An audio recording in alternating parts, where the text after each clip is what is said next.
David mengangkat kepalanya dan memandangi gadis yang baru saja menerobos masuk. Matanya tampak tenang seperti biasa, sementara beberapa orang melemparkan pandangan bercampur kesal ke arah Fiona. "Kembalilah ke tempat dudukmu. Lain kali tidak akan ada pengecualian."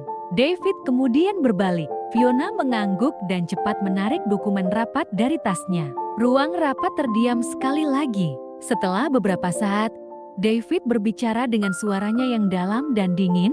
"Siapa yang bertanggung jawab atas proyek dengan Big Corporation di CTS? Tolong laporkan perkembangannya." Manajer yang bertanggung jawab berdiri dengan gugup dan mulai memberikan pembaruan.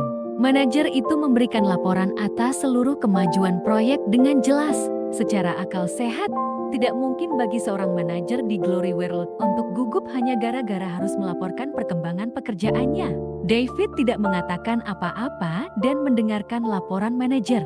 Dia hanya mengangguk dan mengingatkannya tentang beberapa petunjuk penting untuk dicatat di akhir. Selanjutnya adalah laporan yang ditangani oleh tim khusus dan tidak di bawah Fiona. Jadi dia hanya mendengarkan tanpa berkomentar.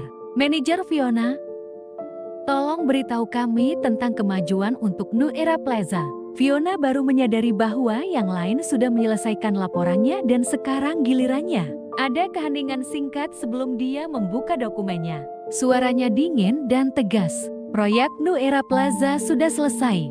Saat ini, kami berada di tahap terakhir pengamatan untuk memantau operasi bisnis. Saya sudah menganalisis data di sini. Hasilnya mirip dengan harapan kami. Informasi lebih rinci akan..." Ada keheningan singkat sebelum dia membuka dokumennya. David mengangguk. Andy pergi ke Fiona dan mengambil dokumen darinya dan menyerahkannya kepadanya. Dia membolak-balik dokumen itu dan akhirnya mengatakan sesuatu. "Saya sudah pergi ke New Era Plaza secara pribadi. Terlihat cukup bagus. Wakil direktur minta seseorang untuk menindaklanjutinya." David perlahan-lahan menutup dokumen saat berbicara. "Saya pergi ke jembatan South River kemarin dan saya ingat bahwa seseorang pernah membuat proposal tentang pengembangan daerah itu sebelumnya. Aku pikir proposal itu memiliki potensi meskipun akhirnya disingkirkan karena proyek lain." Wakil Direktur Ryan dengan cepat memberikannya dokumen lain. Kemudian menyerahkan beberapa fotokopi kepada beberapa wakil presiden dan manajer yang hadir. Ia menjelaskan, "Direktur, proposal ini dibuat oleh manajer Fiona. Ia dibantu juga oleh Wakil Direktur Lee yang telah ditempatkan di luar sekarang. Saya merasa bahwa upaya gabungan mereka berani dan segar, jadi saya menyerahkan proposal itu kepada dirut yang lama. Sekarang New Era Plaza dan Jewelry City sudah selesai. Aku ingin mencoba proposal ini," kata David. "Tapi aku membutuhkan proposal yang lebih spesifik. Apakah ada orang yang cukup percaya diri untuk menyelesaikan proyek ini?" David berkata dan kemudian memandang semua orang. Mereka semua saling melirik. Setelah beberapa berbisik di sana-sini, semua orang mengunci mata mereka pada Fiona. Jumlah sumber daya dan bahan yang dibutuhkan untuk proyek sebesar itu tidak terbayangkan. Mereka terlalu takut melakukannya. Itu adalah proyek dengan investasi yang sangat besar. Meski Fiona adalah orang yang menyarankan proyek itu, tetap saja masih akan menjadi tugas yang menantang baginya. Namun, saat ia akan menolaknya, pria di depan itu telah membuat keputusan dan membuatnya tidak mampu untuk menolaknya. "Kalau begitu, kuharap kau yang mengambil alih proyek ini, manajer Fiona. Kuberi waktu sebulan dan semoga proposalnya sudah siap di rapat bulan depan." Ada pertanyaan. Fiona untuk beberapa saat dia sedikit keberatan sebelum melihat David yang sedang membaca dokumen. Dia pun angkat bicara begitu dilihatnya Fiona keberatan. "Kau bisa berdiskusi denganku jika ada sesuatu. Nanti ada 2 asisten berpengalaman yang membantumu. Apa kau tidak percaya diri?" Fiona terkejut dengan nada bicaranya. Terlihat David menaruh kepercayaan padanya. Jadi dengan pasrah dia mengangguk dan berkata, "Terima kasih atas kepercayaannya, Direktur. Akan kulakukan yang terbaik dan tidak akan mengecewakan." David mengangguk dan melihat semuanya. "Saya harap semuanya dapat mengerjakan bagiannya. Akan ada hadiah menanti kalian jika target tercapai di setiap triwulannya. Jika ada keuntungan 5%-nya dari setiap departemen akan kuberikan sebagai bonus." "Siap, Tuan. Akan kami kerjakan yang terbaik." Semuanya pun termotivasi. Siapa yang tidak senang jika punya uang tambahan? Ada pertanyaan? Tanya David. Semuanya menggelang. Rapat selesai. David berdiri dan meninggalkan ruang rapat diikuti Andy dan Alan. Yang lain pun meninggalkan ruang rapat. Kantor Fiona berada di lantai 51 dengan desain yang sederhana. Di belakang meja kerjanya ada jendela besar mengarah ke laut. Ruang kerjanya benar-benar nyaman. Tok, tok, masuk, katanya sambil tetap fokus pada layar komputernya. Pintu terbuka dan asistennya masuk. Bu, asisten direktur utama menelepon dan berkata bahwa beliau ingin bertemu di ruangannya. Ruangan direktur utama. Fiona terdiam sebelum akhirnya mengangkat kepalanya dan mengangguk dengan sedikit enggan. Fiona tiba-tiba merasa sakit kepala mengingat proyek pengembangan yang baru saja dilimpahkan padanya. Dia mungkin membutuhkan tim untuk melakukan analisis yang akurat. Dengan begitu, mungkin dia bisa memberikan proposal yang memuaskan. Sepertinya pemikirannya ini harus dia sampaikan pada atasannya. Fiona pun meninggalkan ruangan dengan membawa dokumennya. Ruang direktur utama terletak di lantai 58, lantai teratas di gedung itu. Begitu sampai, dilihatnya Alan keluar dari ruangan dengan tumpukan dokumen di tangannya. Disapanya dengan sopan saat melihat Fiona. Manajer Fiona. Fiona mengangguk pelan dan tersenyum ramah. Alan di matanya sangat berkesan baik. Dia telah menolongnya beberapa kali. Halo, asisten Alan, balasnya. Silahkan masuk duluan. Tapi akan sedikit menunggu karena Tuan sedang berbicara di telepon. Alan memberi isyarat. Baiklah, silakan lanjutkan pekerjaannya. Fiona tersenyum. Fiona mengetuk pintu, tapi seolah terbuka sendiri. Tidak dikunci.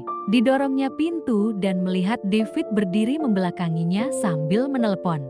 David berpaling saat didengarnya langkah kaki yang masuk. Dia mengangguk pada Fiona begitu dilihatnya, sebelum akhirnya menunjuk meja kerjanya di dekat situ. Aku tahu, kau tak perlu khawatir. Kuharap hal serupa tidak terjadi lagi. David berbincang dengan neneknya yang terdengar tidak sabar. Aku tidak peduli. Aku sudah ingin punya cucu mantu. Aku mau cicit yang hebat. Kau tidak akan mendengarkannya kalau aku tidak cukup keras. Nanti aku akan ke perusahaan dan berbicara denganmu. Awas kau jika sekali lagi banyak alasan, jawab neneknya. Sebelum David dapat membalasnya, neneknya sudah menutup telepon. Suaranya cukup keras sehingga Fiona dapat mendengarnya. Tak disangkanya direktur utama ternyata menghadapi masalah juga di rumah. Bahkan mereka bertemu di kencan buta. Fiona tiba-tiba tersenyum memikirkan betapa lucunya saat itu. David meletakkan ponselnya. Begitu berpaling, dilihatnya Fiona yang mencoba menyembunyikan senyuman gelinya sambil menatap dokumen di hadapannya. Sesaat dia terdiam kemudian tersenyum. Kau bisa tertawa kalau itu lucu. Tidak perlu ditahan. Dia kemudian berjalan melewati Fiona dan duduk di kursi.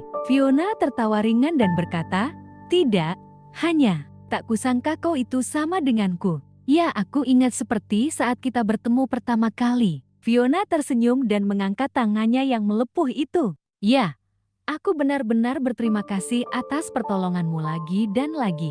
David tertawa, banyak cara membalas seseorang. Contoh yang baik adalah mencurahkan hatimu ke orang itu. Fiona tersentak. Dia merasa canggung dan tidak tahu harus berkata apa. David dengan cepat menutupi situasi dan melihat dokumen yang dibawa Fiona. "Itu proposal yang sebelumnya kau masukkan. Sudah kuperiksa dan kurevisi. Pakailah sebagai referensi. Aku yakin itu membantu beban kerjamu." Fiona membuka dokumen itu dan memeriksanya. Benar, beberapa detail sudah direvisi dan dituliskannya beberapa catatan kecil. Setelah beberapa saat, dia melihatnya dan dengan tenang berkata, "Akan kumasukkan proposal lengkapnya bulan depan. Katakan saja apa yang kau butuhkan. Proyek ini mungkin menjadi perhatian kita tahun depan, jadi kita harus teliti mulai dari tahap awal pekerjaan," jawab David lembut. "Siap. Kurasa aku butuh membentuk tim untuk analisis yang detail dan proyeksi untuk memenuhi rencana yang ditetapkan," ujar Fiona. "Untuk timnya terserah padamu. Perusahaan akan berkoordinasi dengan rencanamu." Masih membutuhkan masukan? Baru saja dia hendak berkata sesuatu, terdengar pintu diketuk. Mereka saling berpandangan dan kemudian melihat ke arah pintu saat Andy masuk. "Tuan, nyonya besar ada di sini." Dia David mengernyit saat mendengarnya. Aku harus kembali bekerja. Fiona dengan cepat merapikan kembali dokumennya. Ada salinan desain ini.